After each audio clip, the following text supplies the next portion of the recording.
स्वागत है आपका साइंस एरो पर। बिना समय गंवाए सीधे चलते हैं आज के टॉपिक पर।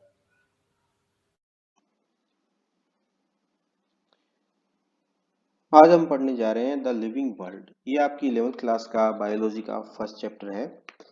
इन्हीं चीज़ों के बारे में आप ज़्यादा डिटेल में भी पढ़ चुके हैं क्लास 9th के अंदर। यहाँ पर हम इसकी और ज़्यादा डिटेल्स पढ़ेंगे।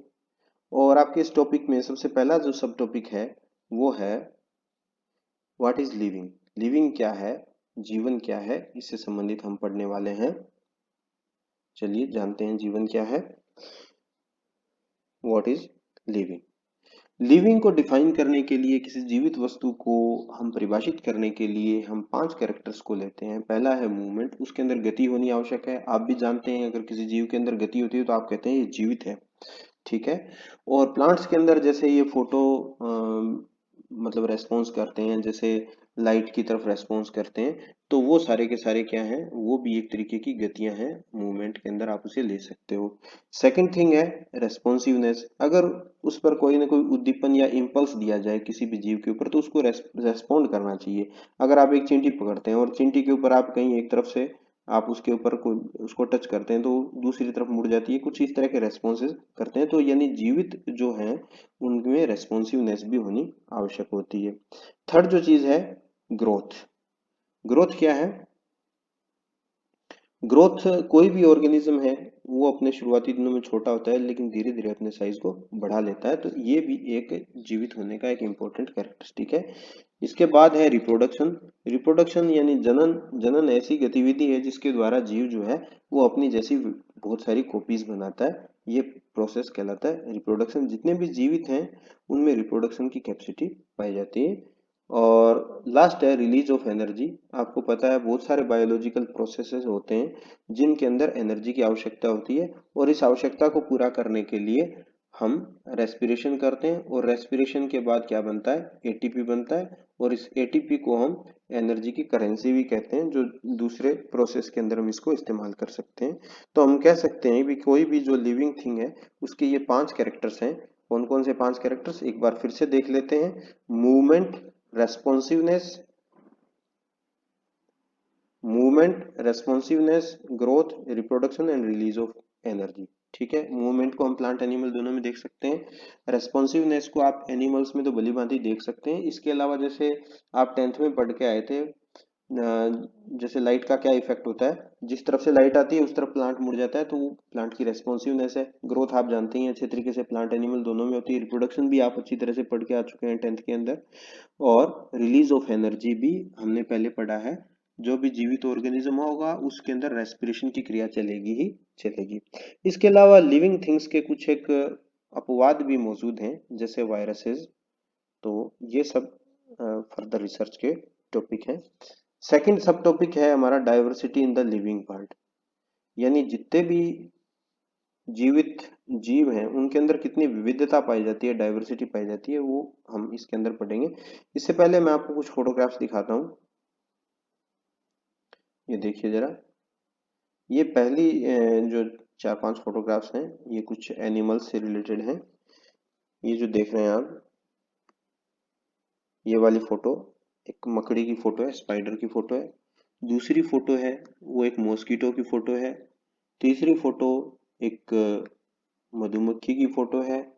और चौथी फोटो भी एक सिंपल, आप कह सकते हो एक मक्खी है, फ्लाई है, उसकी फोटो है ये वाली।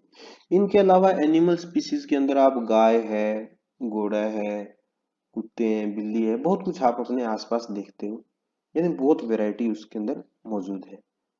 अब प्लांट स्पीसीज के अंदर अगर आप डाइवर्सिटी देखोगे, जरा देखिए, यहाँ पर आपको बहुत सारी प्लांट स्पीसीज हैं। ये दोनों के दोनों जो फोटोग्राफ्स हैं मैंने अपने गार्डन से लिए थे। देखिए, ये एक प्लांट स्पीसीज है। मैं इसका कलर चेंज कर देता हूँ। ये प्लांट स्पीसीज है। ये भी देखिए, ये वीट की स्पीसीज है। ये बहुत सारे फ्लावर्स हैं। ये रोजेज हैं। ये मिजेम्ब्रियंथियम है। और ये पिटूनिया है। ठीक है, तो इस तरीके से आप बहुत सारे पेड़ पौधे आप अपने आसपास देख सकते हो। इनको आप अगर बायोडायवर्सिटी को परिभाषित करना चाहो तो आप कह सकते हो कि जीवों के जो विविध रूप हम अपने आसपास देखते हैं वही बायोडायवर्सिटी कहलाती है। एक बार फिर से डिफाइन करते हैं, आप कह सकते हो जीवों के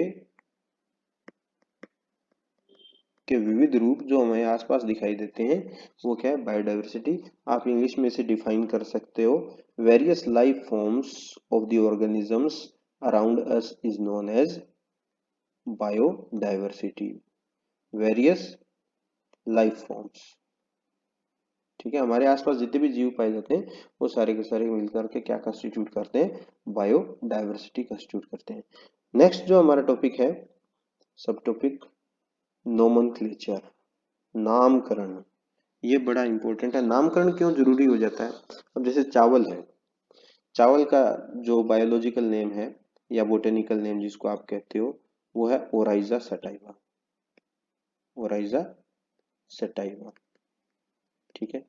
अब आप ये कहेंगे कि इसको ओराइजा सटाइवा क्यों कहने की जरूरत पड़ी, हम सीधा चावल ही कह दें। ऐसा नहीं है, इसको यूनिफॉर्मिटी लाने के लिए, एक रूपता लाने के लिए सारे वर्ल्ड के अंदर साइंटिस्ट ने ये एक सिस्टम अपनाया है जिसको बायोलॉजिकल नोमेनक्लेचर कहते हैं। उसके हिसाब से प्रत्येक जीव का एक बायोलॉजिकल नाम हमें देना होता है जिससे उसे ऑल ओवर दी वर्ल्ड एक ही नाम से जाना जाता है।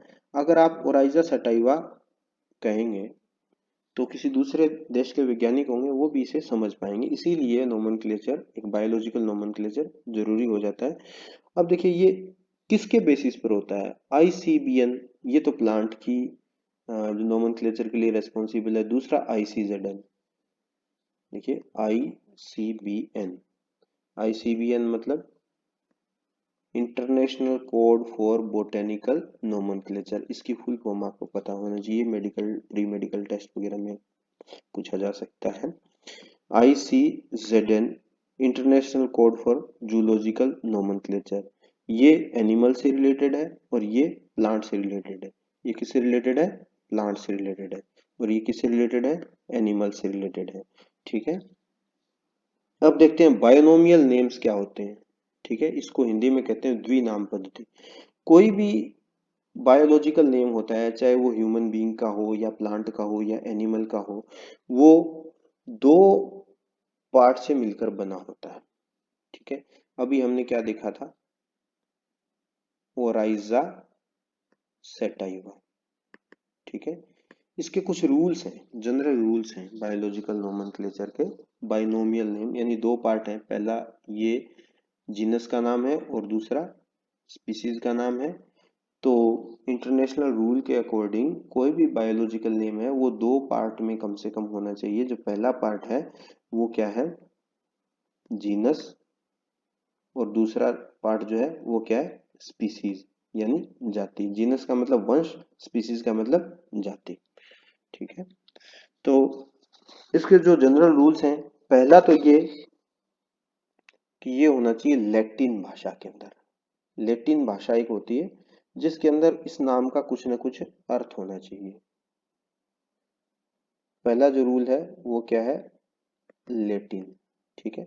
सेकंड जो है वो ये दो पार्ट के अंदर, ये भी हम पढ़ चुके हैं।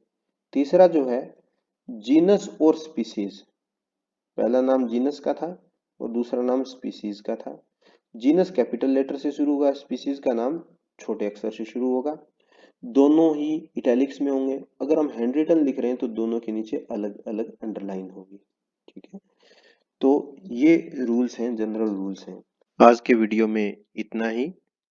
आगे के वीडियो में हम classification, taxonomy and taxonomic aids के बारे में पढ़ेंगे। आप लाइक एंड सब्सक्राइब करें ताकि आपको आने वाली वीडियो की सूचना जल्दी मिल जाए।